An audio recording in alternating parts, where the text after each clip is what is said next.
La grande matinale sur Radio Côte d'Ivoire. Numéro 1 sur l'info Et le sport. Radio Côte d'Ivoire, les sports d'ici et d'ailleurs. Le journal des sports, Fernand Kouakou. Il est là en très grande forme. Bonjour Fernand. Bonjour Didier, bonjour à tous. Vous écoutez Radio Côte d'Ivoire, numéro 1 sur l'info et le sport. Bienvenue à ce premier journal des sports de ce mercredi 21 juin 2021, CAN 2022.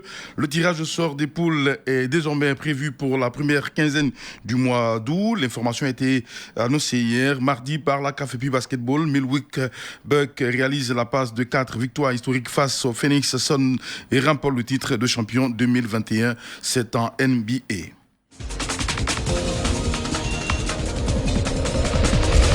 Madame, Messieurs, du football pour commencer. Nous sommes sur le continent africain. La CAN 2022, après le report pour raison de Covid-19, est finalement annoncé pour les mois à venir. On parle justement de ce tirage au sort qui aura donc lieu pour cette Coupe d'Afrique des Nations dans la première quinzaine du mois d'août.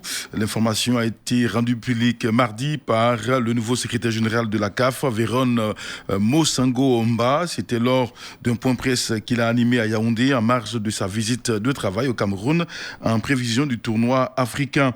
Quelques heures auparavant, le responsable avait donc démenti toute intention de l'instance africaine de délocaliser la CAN 2022, confirmant qu'elle aura bel et bien lieu au Cameroun et aux dates prévues. Il est aussi bon de signaler que la Sierra Leone est donc l'équipe qui s'est qualifiée en dernière position, une qualification acquise seulement mardi soir, près de 3 mois après la fin des éliminatoires de la CAN 2022. C'était donc la 24e et dernière sélection qualifiée pour cette phase finale de ce tournoi africain. La Sierra Leone retrouve ainsi donc la CAN après 26 ans d'absence en chipant son billet au Bénin après son succès étriqué 1-0, toujours mardi soir, dans un match disputé en Guinée. La Sierra Leone, il est bon de le signaler, termine ainsi donc ses éliminatoires à la 2e place du groupe L, derrière le Nigeria, avec un meilleur goal average que le Bénin, dont l'élimination constitue une surprise, une équipe du Bénin qui avait pourtant terminé 4e la dernière CAN 2019. Et puis, toujours avec le ballon rond, la FIFA peut toujours interdire la délocalisation des matchs de championnat sous le coup d'un procès anti-russe. La FIFA était donc accusée d'empêcher la tenue de matchs de championnat officiels hors de leur pays d'origine. Le procès a donc été rejeté. C'était donc mardi. Et le procès donc anti-trust intenté par Relevement Sport à la FIFA a donc été rejeté. Cette société de promotion du sport accusait l'instance dirigeante du football mondial et les États-Unis d'empêcher les clubs et les ligues étrangères d'organiser des matchs de compétition outre-Atlantique. La juge Valérie Caproni du district de Manhattan a déclaré que Relevant Sport n'avait pas démontré de complot illégal visant à restreindre le lieu de jeu des équipes.